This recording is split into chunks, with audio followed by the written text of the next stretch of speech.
మరి ఆహ్, మనకు గుజరాతీ ప్రబంధ్ అద్భుతంగా చెప్తుంది ఏమనంటే, నర్, నర్ అంటే నరుడు.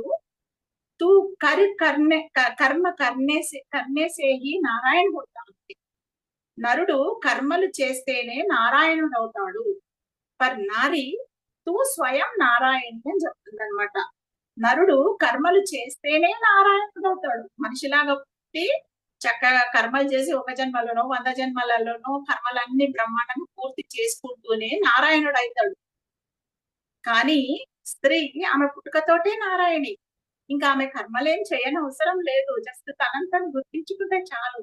తనను తను ధైర్యంగా నిలబెట్టుకుంటే చాలు. ఆమె నారాయణియే.